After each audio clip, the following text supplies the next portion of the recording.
There's a very specific kind of silence that shows up when you open your banking app late at night. You know the one. The house is finally quiet. The dishes are mostly done, or at least done enough to ignore. The coffee in front of you is no longer hot, but you're still drinking it because making another cup feels like admitting you're going to be up thinking for a while. The laptop throws that cold little rectangle of light across the kitchen table. Maybe there's a grocery receipt off to one side. Maybe there's a mortgage statement. Maybe there's just your phone, face up, showing a number you've looked at 3 times in the last 10 minutes, as if it might change out of pity. And depending on where you are in life, that number means something very different. If your balance is close to 0, it can feel like a threat, not a number, a threat. It can feel like one bad swipe, one automatic draft you forgot about, one child's prescription, one tire that decides to give up on the interstate, and suddenly you're not managing money anymore. Money is managing you. If you've built a cushion, the feeling changes, but it doesn't disappear. Now you're wondering if this is enough. Enough for the emergency you can't yet see. Enough for retirement.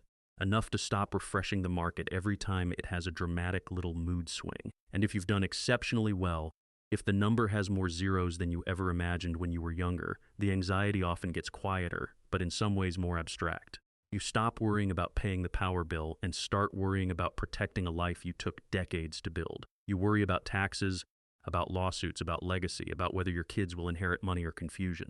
Same app, same institution, same logo in the corner of the screen. Completely different emotional experience. That's what I want to talk about today. Not just how banks treat you when you have no money versus when you have a lot of money, although they absolutely do treat you differently. I mean profoundly differently. I want to talk about what those different experiences reveal about the system, about wealth, and maybe more importantly about us, about the strange emotional bargain we make with money, about why a checking account can feel like a verdict on your worth one year and a convenience the next. Because when people say they want to be wealthy, a lot of the time what they really mean is that they want to stop feeling small in rooms built around money. And banks are one of the clearest places where that feeling becomes visible. I'm Dave, and I spend an almost embarrassing amount of time thinking about money. Not just investing, not just retirement math, not just whether Roth beats traditional in some spreadsheet sense. I mean the weird human side of it, the emotional side. The part where 2 people can make the same income and live in completely different psychological universes. The part where a person can go from overdrafting their account in their 20s to having a 7-figure portfolio in their 50s and still feel a jolt of panic every time they hear the phrase insufficient funds, even though it hasn't applied to them in 20 years. That stuff fascinates me. And one of the best windows into it is the bank. Because banks don't just hold money, they sort people quietly, systematically, efficiently.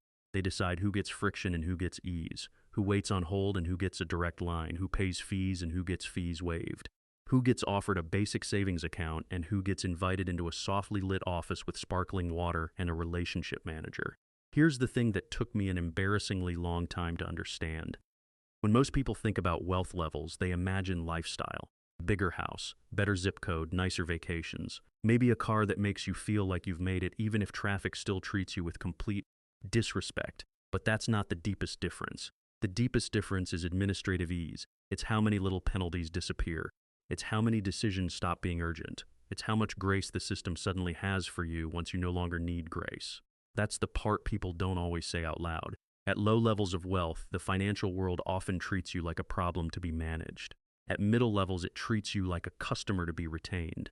At high levels, it treats you like an asset to be protected. And at very high levels, it starts treating you like a partner.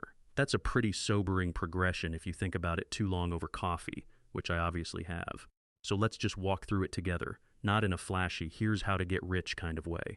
More like 2 adults trying to understand the rules of a game most of us were dropped into without a manual. If you're at 0 or close to it, the bank often treats you with suspicion disguised as policy. That sounds harsh, but look at the lived experience, the account minimums, the overdraft risk, the delayed deposits, the fees that somehow seem to hit hardest when you can least absorb them. And yes, this is improved in some places, but not enough to change the emotional truth of it. Millions of households in the US still remain outside the banking system entirely, and one of the major reasons people give is simple: fees and minimum balance requirements, which is almost darkly poetic, isn't it? You don't have enough money to participate in the system designed to hold money. So what does that look like in real life? It looks like someone checking their account in the parking lot before buying groceries. It looks like timing a debit card purchase around payroll. It looks like hoping the gas station doesn't put too large a temporary hold on the card. It looks like reading the phrase available balance not as information but as a survival signal, and psychologically, this matters more than people realize. Scarcity narrows your world. It doesn't just reduce what you can buy, it reduces cognitive bandwidth. When money is tight, your brain becomes very good at solving immediate problems and much worse at long-term thinking. Not because you're irresponsible, not because you lack discipline, because the brain under pressure prioritizes now it has to. If rent is due Friday, maximize tax-advantaged accounts over 30 years sounds like advice from another planet. That's why people under financial stress often make decisions that look irrational from the outside, but feel perfectly rational from inside the storm. They're not thinking about optimization. They're thinking about avoiding collapse. And the bank at that level often becomes one more source of tension rather than relief. A place where mistakes cost more. A place where one miscalculation can trigger fees. A place where your margin for error is effectively zero. Then something changes when you move from zero to a few $1,000s of breathing room. Not wealth, just breathing room. Maybe you've built a starter emergency fund. Maybe your checking account no longer lives on the edge of empty. Maybe your next car repair is annoying instead of catastrophic. And that's when you realize one of the most underrated forms of wealth in the world is slack, financial slack, a little extra space between you and the next problem. Banks don't exactly throw confetti for this milestone. No one from the branch manager's office calls to congratulate you on having $900 more than last year. But your relationship with the bank does begin to feel slightly less combative, fewer overdraft fears, less compulsive checking, more use of the account as a tool rather than a battlefield. And what actually changes here is internal before it is external. You sleep a little better. You stop doing that thing where every notification from your bank gives you a tiny shot of adrenaline. You begin, maybe for the first time in a while, to think 1 or 2 months ahead instead of 1 or 2 days. That's huge. That's not nothing. That's the beginning of a longer time horizon, and a longer time horizon changes a person. Now here's where it gets interesting. Once you move into the zone where you consistently keep cash reserves, maybe a stable income, maybe 5 figures spread across checking, savings, and some early investments, the bank starts to treat you less like a risk event and more like a viable relationship. You may not notice it immediately because banks are subtle when they're warming up to you. They don't send a note saying, "Congratulations, you are now profitable enough to receive politeness." But the signals are there. Better account options, fewer nuisance fees if you maintain balances, more credit offers, better credit card products, a little more convenience, a little more forgiveness. Look, the bank is still not your friend. Let's not get delirious here, but it is noticing your stability. And this is where a lot of people make a very understandable mistake. They think the point of that stability is access to nicer products, but the real gift is psychological. Stability gives you back mental energy. It gives you back dignity. It gives you the chance to make decisions from preference instead of panic. That's a very different life. Even if your lifestyle hasn't changed much at all, then you cross into 6 figures of financial assets and the tone shifts more visibly. At many institutions, this is where the velvet rope starts to come into view. Not full private banking, not old money treatment, but enough for the bank to say, yes, we should probably make this easier for you. Some programs kick in around balances like 30,000, 100,000, 150,000. Bank of America's preferred tiers, for example, rise with combined balances, and perks expand along with them.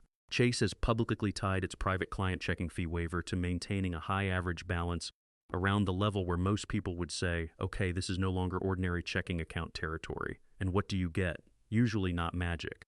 Just less friction, fees waived, better service channels, faster responses, higher transfer limits, occasional rate discounts. A human being with a title that suggests they might answer your email before the heat death of the universe. That may sound trivial, but it isn't. When you've spent enough of your life dealing with bureaucratic friction, the removal of friction feels luxurious. Not because it's glamorous, but because it's respectful. It says your time is valuable now. We will not make you stand in the same lines, literal or metaphorical, as before. And if we're being honest, that has a psychological effect beyond convenience. It can make people feel seen, validated, safe. Occasionally a little smug, which to be fair is one of humanity's more durable hobbies. But it can also become dangerous if you're not paying attention, because external treatment is seductive. Once the world starts treating you as important, it becomes easier to confuse net worth with worth. Easier to think better banking service means you are better, smarter, more deserving. That's one of the subtler traps of wealth. You start receiving upgraded treatment, and unless you're very grounded, part of you begins to believe the upgraded treatment is moral feedback. It isn't. It's segmentation. The bank is not affirming your soul. It's pricing your relationship. Still, there's no point pretending the experience doesn't matter. It does. Service quality changes behavior. Ease changes behavior. If your financial life becomes simpler, you tend to make calmer decisions. Now you might be thinking, okay, fine, but what about real wealth? What happens when someone reaches $1 million, or 5, or 10? This is where the social meaning of banking changes again. At around the low 7 figures, depending on the institution, you stop being just a successful customer and start becoming someone the bank would genuinely like to deepen a relationship with. The language gets more personal, the office gets quieter, the products get more integrated. Suddenly, the conversation isn't just about checking and savings. It's about lending against assets, trust structures, tax-efficient transfers, estate concerns, customized portfolios, concentrated stock positions. And there's a fascinating psychological shift here.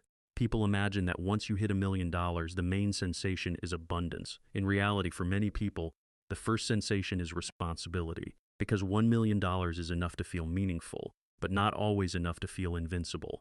It's enough to know you could mess it up, enough to understand that preservation matters, enough to feel the burden of stewardship.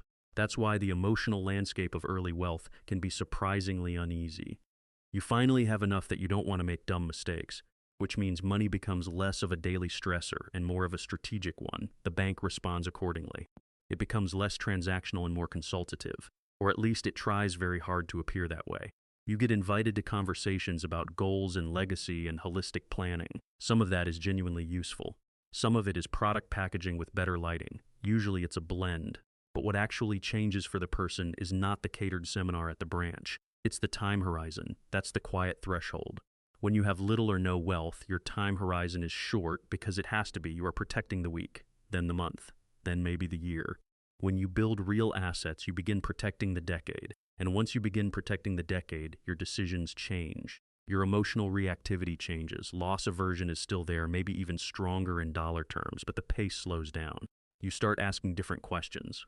Not can I afford this, but what kind of life is this purchase quietly committing me to? Not how do I maximize this paycheck, but how do I structure my life so money serves it cleanly? That is a very different mental world. At several $1 million, the bank's behavior changes again, and now the differences become almost theatrical.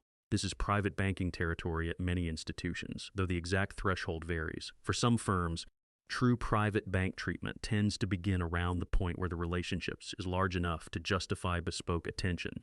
And what that means in practice is you stop shopping from the menu and start being offered arrangements. You get a team, not a teller.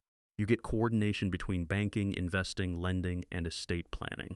You get the possibility of borrowing against portfolios instead of liquidating assets. You get special handling, special access, special language. Nobody says, welcome, you are now in the category of people the system is built to delight. But that's effectively the message. And here's what most people don't realize. The biggest difference at this level is not return. It's optionality. That word matters a lot to me. Optionality is the power to wait, the power to not sell at the wrong moment, the power to not take the bad loan, the power to say no to a rush decision because you have alternatives. Wealth, in its healthiest form, is not really about consumption. It's about having enough margin that urgency stops bullying you. Banks understand this better than most people. That's why affluent clients get access to flexible credit, tailored liquidity solutions, and relationship structures built around preserving choices. The irony, of course, is that the people who most need optionality usually have the least access to it. That's the moral tension at the heart of personal finance in modern life. When you're broke, one mistake is expensive. When you're rich, one mistake is often recoverable because you have tools, advisors, liquidity, credit lines, tax strategies, institutional patience. The world gets softer as your balance sheet gets stronger. By the time someone is worth $10 or $15 million, the bank is no longer primarily selling convenience. It's selling discretion, coordination, and continuity. That's a different emotional product. At that level, people are often less worried about monthly budgeting and more worried about complexity. Multiple accounts, business interests, trusts, family dynamics, philanthropy, succession, adult children, privacy, asset protection. The bank becomes part financial utility, part gatekeeper, part logistics engine. And oddly enough, this is where many people rediscover a simpler truth. More money does remove certain fears. Absolutely. Anyone who says otherwise is romanticizing struggle, and I have no interest in doing that. More money can mean fewer emergency-level anxieties, more margin, more resilience, more choice. That's real. It matters. But money does not retire the mind. If anything, it just upgrades the questions. At 0, you ask, will I make it to Friday? At 100,000, you ask, am I finally getting ahead? At 1 million, you ask, how do I not screw this up? At 10 million, you ask, how do I organize this in a way that serves my life instead of consuming it? The bank changes its posture at every stage because your money changes the economics of the relationship. But your inner life changes because money changes the texture of uncertainty, and uncertainty is really what we're all trying to negotiate. That's why income alone doesn't solve the problem as neatly as people hope. I know plenty of high-income people who still live in a state of constant financial tension because every raise was converted into a more expensive life, bigger mortgage, more subscriptions, nicer vacations, better schools, more social pressure, more invisible commitments. Lifestyle inflation is not just a spending issue, it's a psychological trap. It takes every increase in capacity and turns it into a new baseline.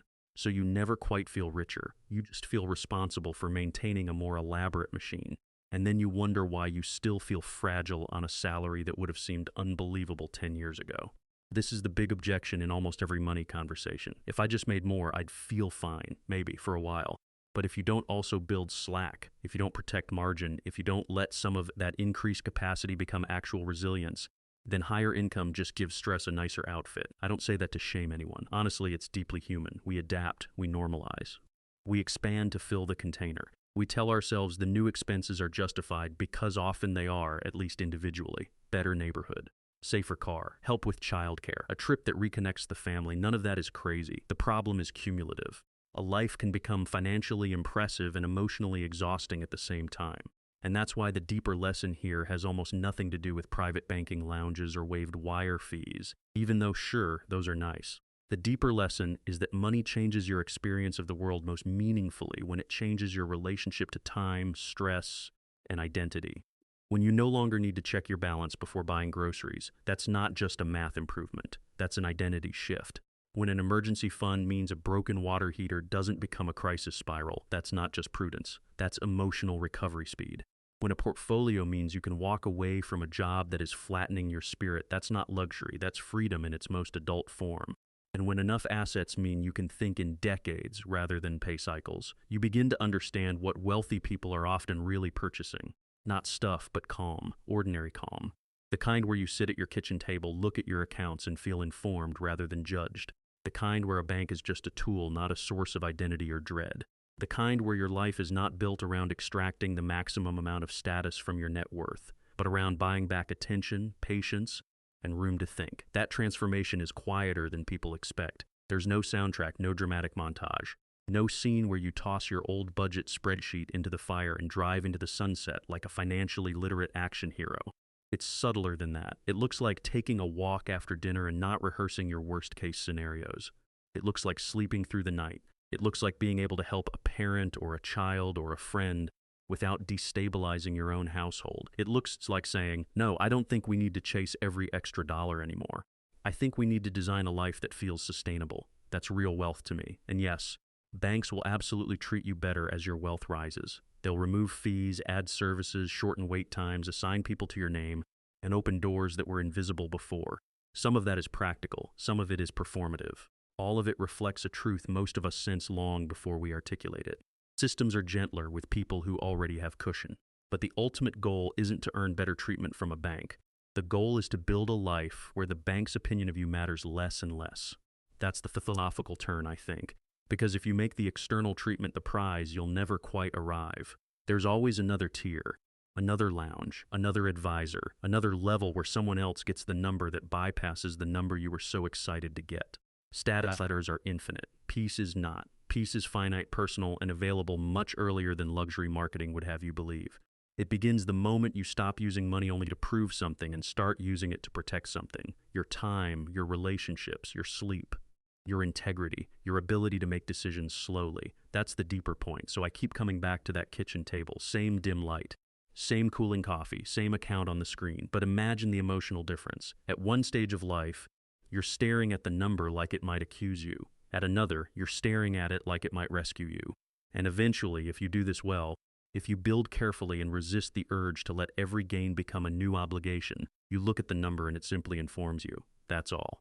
No shame, no fantasy, no panic. Just information in service of a life you chose intentionally. I think that's what a lot of people are really after. whether they phrase it that way or not. Not applause, not luxury, not some cartoon version of being rich, just the ability to exhale. To know that one surprise won't break you. To know that your future self has been considered. To know that your decisions can come from clarity instead of fear. And to know that the institutions around money, whether they treat you coldly, politely, or lavishly, no longer get to define the emotional climate inside your home. If this resonated with you, if it felt a little too familiar in that uncomfortable but useful way, then you're exactly why I make videos like this. And if you want more conversations about money, psychology, and building a life with a little more intention and a little less noise, stick around. I'd love to have you here.